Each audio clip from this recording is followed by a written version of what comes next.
Hi, party people. I'm Sanny, and this is a channel of love. It's a channel. I always say different things. So let's see what I can come up with today. It's a channel of love and transformation and mangoes. Mangoes. So the reason why I'm here is don't eat right now. Okay, so I'm by the way not naked. I just went into the pool.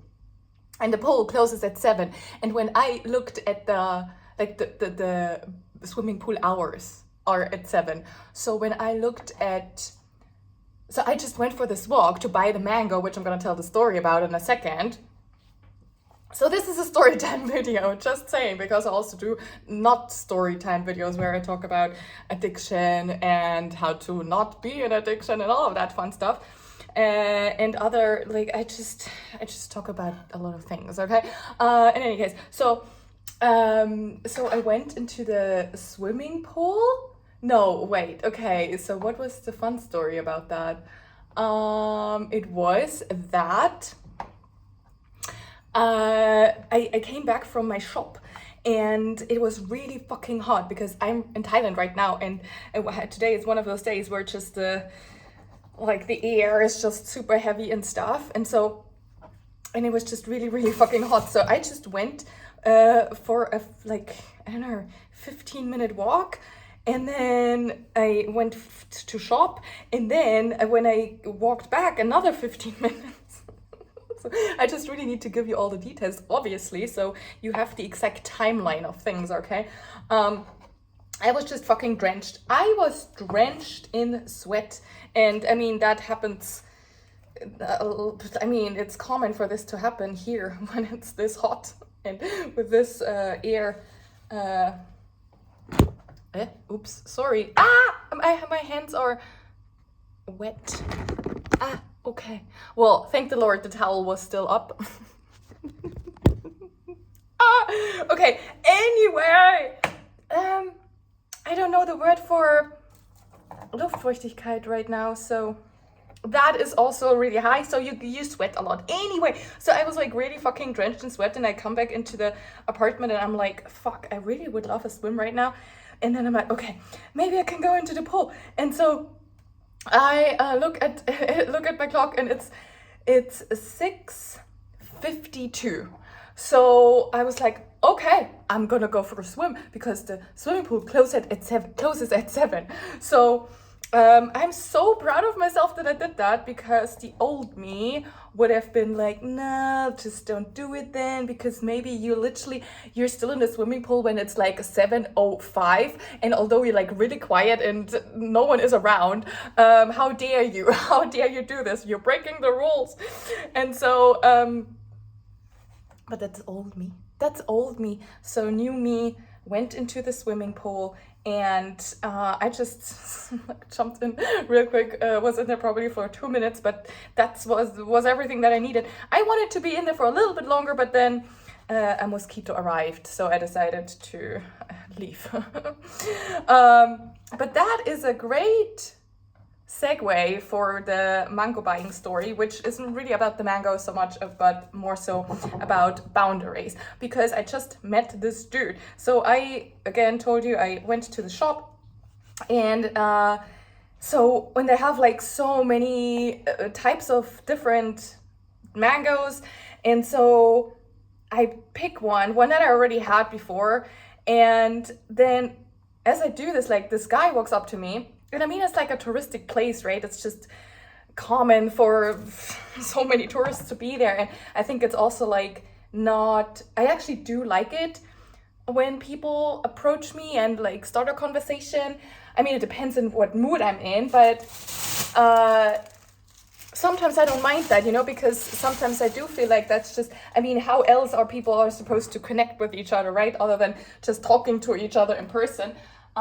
And that is what I just want to do in my life, talk to actual human beings face to face, rather than on the screen.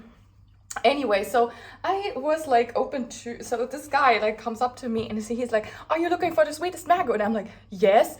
And so he shows me like, take this mango because they are the sweetest. And I'm like, how do you know this? And he tells me, oh, he works with mangoes. Like he's like some person, like he's a mango specialist, whatever. And maybe he was full of shit, I don't fucking know. But I mean, maybe that is a job, you know? So I was like, oh, and the thing was like, he told me, oh, take these because these are the sweetest ones. And I like just automatically was like, I love you, thank you. Because that's just my, that was just my initial reaction to that, which it just came out of me, you know, that I told him I loved him, which is maybe, yeah, potentially people could see that as a little bit over the top, but what can I do? Like, it just came out of me. It was natural. And so, and then he was, oh, you love me. Yeah, what was then? But yeah, and then he just like kept on talking about something else, and like it was like a joke, right? And then talks about something else, and then right. So he starts talking about. So the first initial interaction was like really fun, right? Because and I was happy to have this conversation because who wouldn't want a tip from a mango specialist or whatever he called it. He called it differently. And then he asked me if I was from Germany because he could apparently tell from my dialect. And I was like, how did you know this? And then, you know, whatever. And then he starts talking shit about Germany. Like, just in the first few sentences, he's just like, oh, so you're looking for food because you don't have a lot of food in your country or whatever, or something like that. And I was like, what? And then he was like, because you only like import foods from South America and something like that. And I'm like, well, yeah, I guess that's true, but we also have regional, I wanted to say we also have regional things, obviously, it depends on where you're at, and also other countries also import their food, like, why are you going on about, like what's your deal, right? But I wasn't, like, offended by that, I just started to realize, okay, like, why are you, like, trying to be negative, right? And so, I wasn't offended by this or whatever, but I was just like, so I wasn't like agreeing to his stuff, right? I was just like, right, and I was saying, yeah, I mean, we do import stuff, but we also have regional, and I couldn't finish my sentence because he then interrupted me and pointed to my arm and was like, how did you get these scars? And I was so taken aback by this. And like he literally like puts his finger on my arm and is like, why? What did you do? Where did you have these scars from? And I was like, this is a very intimate question. And I could tell, like, that's when he was like, he didn't expect me to have boundaries around that. And he was like, I could feel, like, I'm a super empath, right? And I can feel when people are uncomfortable, I can feel when they're ashamed and like whatever. And so I could immediately tell that he felt ashamed that he had actually interrupted my space like that, and thank the Lord. I don't know if he was, I mean, I do think he was actively aware of it, because then I just said, but he kept actually, I said, oh, it's a very intimate question. And then he asked me once again about it. And then I said, I don't want to talk about it. And first of all, I'm super fucking proud of myself for that, because let me tell you that I have boundaries like this. I mean, in the last few years, okay, I've become really fucking good at setting boundaries and stuff. But let me also tell you this. I don't know why I always say this, but I do. And so it took me quite the work to be able to have these boundaries. And I had to learn so much about boundaries and how to protect myself and all that, because things are not just, you know, not just human to human, right? There are energy vampires out there, and then it matters on a spiritual level what you share with another person. And I had to learn this the hard way, the very hard way. Like, I I abandoned myself so much in terms of like just giving away private information to a person. And here's the thing, like I also talk about private stuff a little bit. I used to talk about private stuff way more, but I deleted a lot of videos because I realized like that's maybe not something that you should be sharing online. But that was another thing where I was just like, I didn't know any better, right? And that's just where I was at the time. But anyway, and I also just really needed to be seen at the time, right? Like I was just talking about my deepest traumas and stuff because I needed someone to be witness of it. And so I was just like, blah, blah, blah, blah. But anyway, even if I share some personal story of me on the internet, then this is my personal choice. And I do it with intention that what I share, that it actually is helpful to another person and like helps them feel less alone and like maybe get some good, like get some awareness around whatever they have going on because I talk about it and all of that stuff, right? So this is why I do it. But it is a different story when a fucking stranger walks up to you and asks you intimate questions like that and just thinks that they have the fucking right to do that and invade your space like that. That was not my choice. And so I told him that I don't want to talk about it. And then he was all apologetic about it. And he was like, yeah, sorry, like, and I wish you a great day. And like, you could tell he was like feeling a little bit shit about it, which I think, well, good, good. Like, and that's the thing though. So this is what I've learned. First of all, you get to decide who gets to touch your body, okay? No one can just fucking do that without your permission, especially not strangers, but just literally no one is allowed to just simply touch your body, fucking no one, okay? Unless you consent to it and unless you have like, unspoken, energetic, a contract going on with a person, like for example your partner that you've been with for a while and stuff, like this person obviously doesn't always have to ask you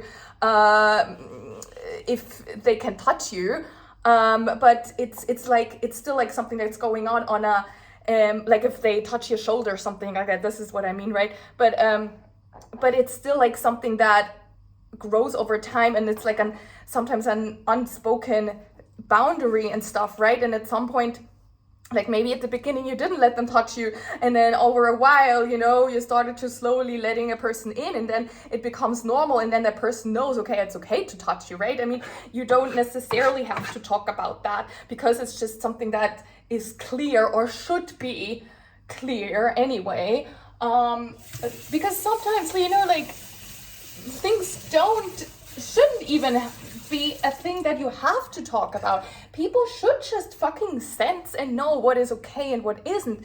Like, people can't just do certain things and come close because they also have an inherent guidance system that should tell them that this is not okay. Like, you can come as close, you can come this close, but not closer than that, right? Like, to me, that's just obvious, and that's just something that, I don't know if it's a woman thing. I don't think so. I think it's just a person thing. If you don't have strict boundaries, you probably also don't think that others have strict boundaries, so you just invade theirs. That's probably what it is. Yeah, I'm sure that's exactly what it is. But yeah, so and then if someone touches you without your consent, you have to let them know.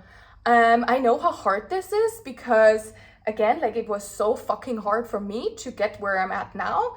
Like, I was so fucking proud of myself, right? I was walking away there. I mean, first I was just like fucking like annoyed, but then I was like, oh, this was good. Like, I was so proud of myself for that.